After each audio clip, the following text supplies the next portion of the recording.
स्वागत है आप सभी का अपने YouTube चैनल बिहेवियर एजुकेशंस उपकार की क्लास में। चर्चा परिचर्चा करने वाले हैं अर्थशास्त्र नामक ग्रंथ की प्रमुख पुस्तकों के बारे में। ठीक है, इससे पहले आपको अर्थशास्त्र के बारे में जानना आवश्यक है। ठीक है, अर्थशास्त्र की जो बेसिक वीडियो है वो मेरे YouTube चैनल के प्लेलिस्ट में पड़े हुए हैं, आप वहां से उनके बारे में जान सकते हो। तो अर्थशास्त्र क्या है, अर्थ मतलब क्या होता है। ठीक है, एक अर्थ मतलब तो पृथ्वी होती है। ठीक है, और एक अर्थ मतलब क्या होता है, धन होता है। शास्त्र मतलब क्या है, विज्ञान है। तो यहां अर्थ मतलब धन, शास्त्र मतलब विज्ञान। तो धन का विज्ञान अर्थात आप बोल सकते हो कि वह विज्ञान जिसमें धन संबंधी या आर्थिक क्रियाकलापों का अध्ययन किया जाता है उसे अर्थशास्त्र कहते हैं। इसके लेखक, इसके रचयिता कौन है, तो आपको बताना है कौटिल्य या चाणक्य द्वारा अर्थशास्त्र नामक पुस्तक लिखी गई थी। लेकिन जो पुस्तक इनके द्वारा लिखी थी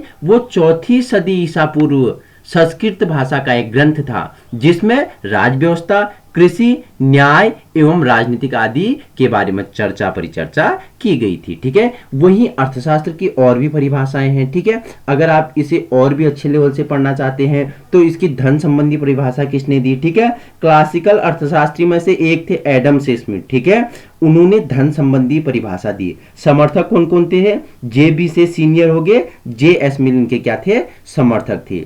एडम स्मिथ की एक प्रसिद्ध पुस्तक थी 1776 में प्रकाशित, जिसमें उन्होंने क्या कहा था कि राष्ट्र की भौतिक संपत्ति में वृद्धि करना यही क्या है, प्रमुख उद्देश्य है। उसी पुस्तक में की थी। नाम क्या था, अभी आपको आगे चर्चा परिचर्चा करेंगे। ठीक है, दूसरी परिभाषा थी कल्याण संबंधी, किसने दी, तो ये कल्याण संबंधी परिभाषा मार्शल द्वारा दी गई थी। इनकी भी एक प्रमुख पुस्तक थी, क्या था, प्रिंसिपल ऑफ इकोनॉमिक्स। किसकी पुस्तक है, तो मार्शल की पुस्तक है, याद रखना। जो तीसरी परिभाषा थी वो क्या थी, सीमितता या दुर्लभता संबंधी परिभाषा किसने दी, तो वो किसने दी थी, रॉबिन्सन ने दी थी।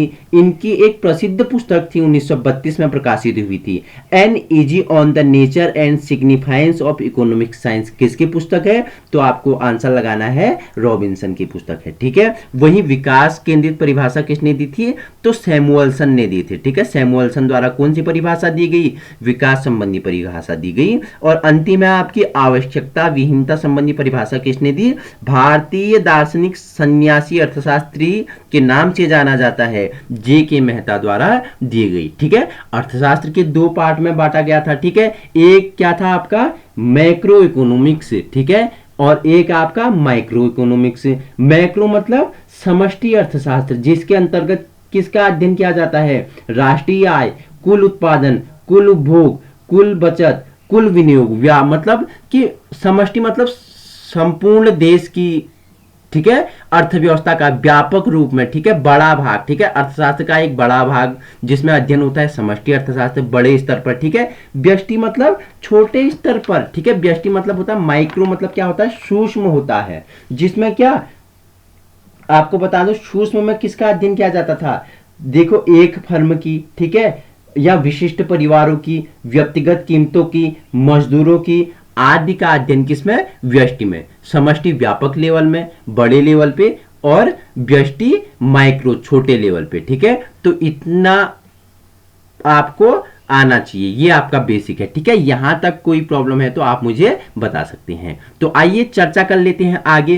पहला प्रश्न आपके लिए है कि अर्थशास्त्र नामक पुस्तक के लेखक कौन है, तो बता दिया मैंने, इसके लेखक कौन है, कौटिल्य चाणक्य है। ठीक है, 4वीं सदी ईसा पूर्व संस्कृत भाषा का एक ग्रंथ है अर्थशास्त्र। ठीक है, इसमें राज व्यवस्था, कृषि, न्याय एवं राजनीतिक आदि के बारे में चर्चा परिचर्चा है। ठीक है, और अगर पूछ ले कि वर्तमान समय का जो अर्थशास्त्र है इसके जनक कौन है, ठीक है, अर्थशास्त्र के जनक या पिता कौन है पूछ लिया जाए वर्तमान समय में, तो एडम से स्मिथ आपको आंसर लगाना। क्या है, एडम से स्मिथ क्या है, वर्तमान समय में अर्थशास्त्र के जनक एवं पिता है। ठीक है, इस ग्रंथ की रचना किसने की, रचना पूछ दे तो किसने की, कौटिल्य चाणक्य ने की थी। ठीक है, जो राजनीतिक विज्ञान या राजनीतिक शास्त्र से संबंधित है। आइए प्रश्न नंबर दूसरे की ओर बढ़ते हैं, चर्चा परिचर्चा कर लेते हैं।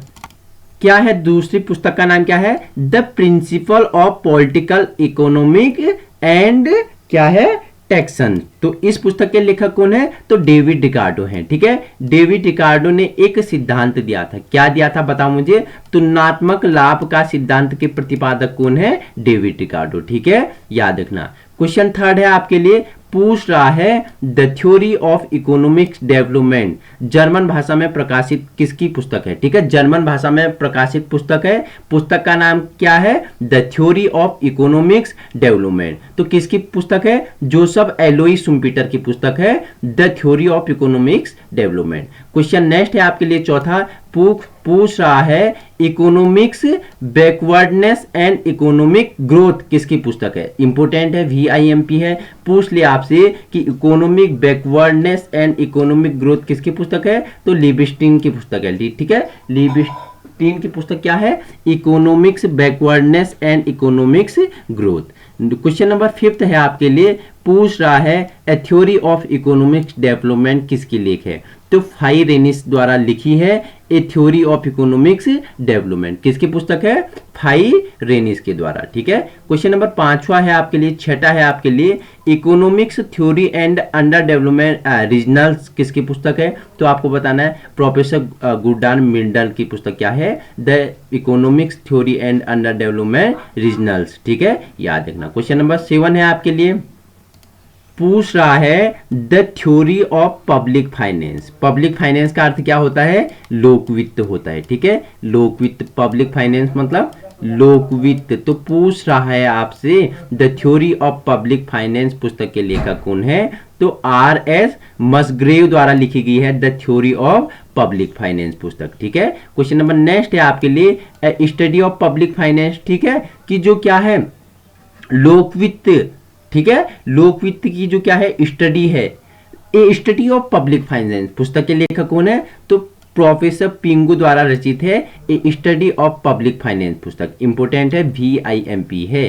क्वेश्चन नंबर नेक्स्ट है आपके लिए 8, इकोनॉमिक्स डेवलपमेंट पुस्तक किसने लिखी? तो मायर एंड बाल्डविन, दो हैं, एक है मायर एक है बाल्डविन। तो उनके द्वारा क्या इकोनॉमिक डेवलपमेंट पुस्तक लिखी गई। क्वेश्चन नंबर 9 है आपके लिए, पुस्तक वेल्थ ऑफ नेशंस के लेखक कौन है? पहले ही बता दिया था कि किन में 1776 में प्रकाशित। ठीक है, पुस्तक का नाम क्या है? पूरा बताओ मुझे, पूरे पुस्तक का नाम क्या है? तो क्या है? An inquiry into the nature and causes of wealth of nations पुस्तक के लेखक कौन है? तो एडम स्मिथ। ठीक है, अर्थशास्त्र के जनक या पिता कहा जाता है। ठीक है, किसे? Adam Smith. इनकी प्रमुख पुस्तक क्या है? An inquiry into the nature and causes of wealth of nation, 1776 में प्रकाशित है। ठीक है, याद रखना, VIMP 5 स्टार लगा लेना इसमें। क्वेश्चन नंबर 10 है आपके लिए, पुस्तक फाउंडेशन ऑफ इकोनॉमिक्स एनालिसिस के लेखक कौन है? तो ये पुस्तक किसने लिखी? सैमुअल्सन द्वारा लिखी गई फाउंडेशन ऑफ इकोनॉमिक्स एनालिसिस पुस्तक। ठीक है, सैमुअल्सन इसके क्या है? रचयिताकार हैं। क्वेश्चन नंबर 11 है आपके लिए, पुस्तक प्रिंसिपल ऑफ इकोनॉमिक्स पहले ही बता दिया, मार्शल द्वारा है। ठीक है, मार्शल ने कौन से अर्थशास्त्र की परिभाषा दी थी? तो किसने? कल्याण संबंधी परिभाषा किसने दी थी? मार्शल ने दी थी। इनकी प्रसिद्ध पुस्तक का क्या नाम है? प्रिंसिपल ऑफ इकोनॉमिक्स में। ठीक है, इन्होंने क्या बोला कि राजनीतिक अर्थशास्त्र अथवा अर्थशास्त्र मानव जाति के साधारण व्यापार का क्या है? अध्ययन है। यह व्यक्तिगत एवं सामाजिक क्रियाओं के उस भाग का परीक्षण करता है जिसका विशेष संबंध जीवन में कल्याण अथवा सुख संबंध भौतिक पदार्थों की प्राप्ति एवं उपभोग से है। ठीक है, तो इन्होंने मानवीय कल्याण पर बल किसने दिया? तो हमारे मार्शल ने दिया। इनकी प्रसिद्ध पुस्तक क्या है? Principle of economics.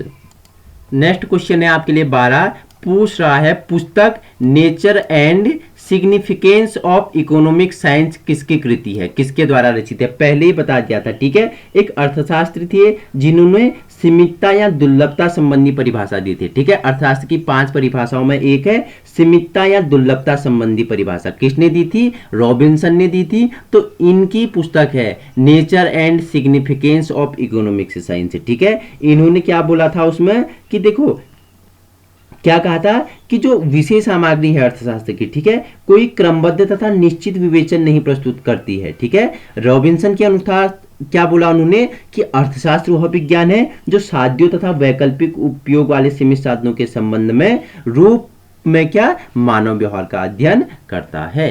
क्वेश्चन आपका लिए नेक्स्ट है 13, पूछ रहा है दास कैपिटल पुस्तक के रचनाकार कौन है। तो दास कैपिटल पुस्तक के लेखक कौन है, तो कार्ल मार्क्स द्वारा लिखी गई है दास कैपिटल। इंपोर्टेंट है, याद रखना कि तो दास कैपिटल किसकी पुस्तक है, कार्ल मार्क्स की पुस्तक है। क्वेश्चन नंबर 14 है आपके लिए, पूछ रहा है the general theory of employment interest and money, VIMP है, किसकी पुस्तक है, the general theory of employment interest and money. तो JM कीन्स की पुस्तक है क्या, the general theory of employment interest and money, किसकी पुस्तक है, JM कीन्स की।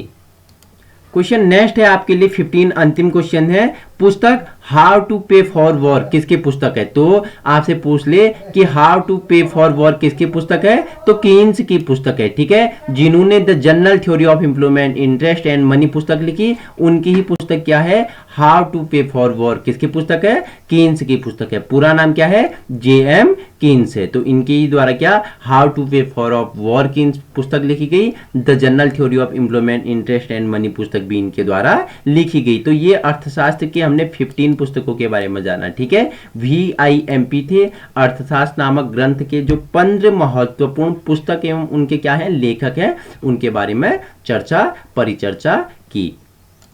अगर आपको इसी प्रकार की वीडियो चाहिए तो आप हमारे YouTube चैनल बिहेवियर एजुकेशन उपकार की क्लास पे क्या कर सकते हो, विजिट कर सकते हो। हमारा उद्देश्य क्या है, आपको व्यवहारिक शिक्षा प्रदान करना है।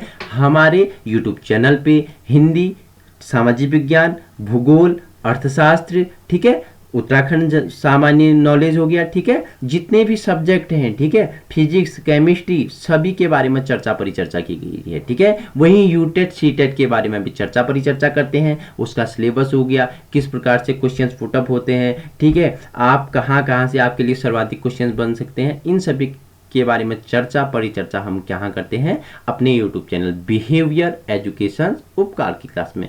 उद्देश्य क्या है, एक उद्देश्य है व्यवहारिक शिक्षा प्रदान करना है और आपको एक अच्छी स्थिति पे देखना है। वहीं हमारा फेसबुक ग्रुप है बिहेवियर एजुकेशन उपकार की क्लास में, आप संलग्न कर सकते हो। टेलीग्राम पे आप संलग्न कर सकते हो, जहां आपको रोज फोटो मिलती हैं, ठीक है, PDF अवेलेबल होती हैं, ठीक है।